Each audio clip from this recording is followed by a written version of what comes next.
ಶ್ರೀಮತಿ ಲಕ್ಷ್ಮೀ ಹೆಬ್ಬಾಳ್ಕರ್ ಅವರ car accident ಆಯಿತು.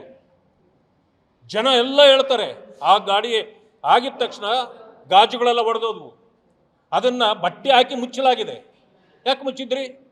ಅದರಿಂದ ಹೊರಗಡೆ ಅವ್ರನ್ನ ತೆಗೆದ ಮೇಲೆ ಇಮಿಡಿಯೇಟ್ಲಿ ಯಾಕೆ ಲಿಫ್ಟ್ ಮಾಡಿದ್ರಿ? ಕೋಟ್ಯಾಂತರ ರೂಪಾಯಿ ಅದರಲ್ಲಿ ಸಾಗಣೆ ಮಾಡ್ತಾ ಇದ್ರು ಅಂತೇಳಿ ಜನ ಮಾತಾಡ್ತಾ ಇದ್ದಾರೆ. ಈಗ ಉತ್ತರ ಕೊಡಬೇಕಲ್ಲ ಸರ್ಕಾರ. ಯಾಕೆ ಬಾಯಿ ಮುಚ್ಚಿಕೊಳ್ತಿದ್ದೀರಿ? ಇನ್ವೆಸ್ಟಿಗೇಷನ್ ಯಾರು ಮಾಡ್ತಿದ್ದಾರೆ? FIR ಯಾರು ಮಾಡಿಸಿದ್ರಿ?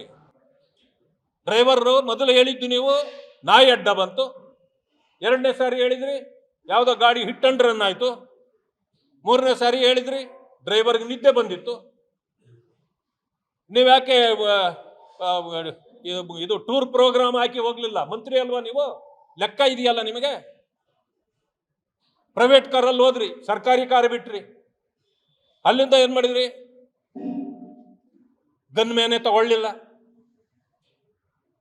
ಹಾಗಿದ್ಮೇಲೆ ಎಸ್ಕಾರ್ಟ್ ಯಾಕೆ ತಗೊಳ್ಳಿಲ್ಲ?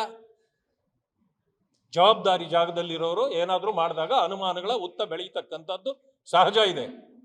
ಇದಕ್ಕೆ ಸರ್ಕಾರ ಉತ್ತರ ಕೊಡಬೇಕಾಗಿದೆ.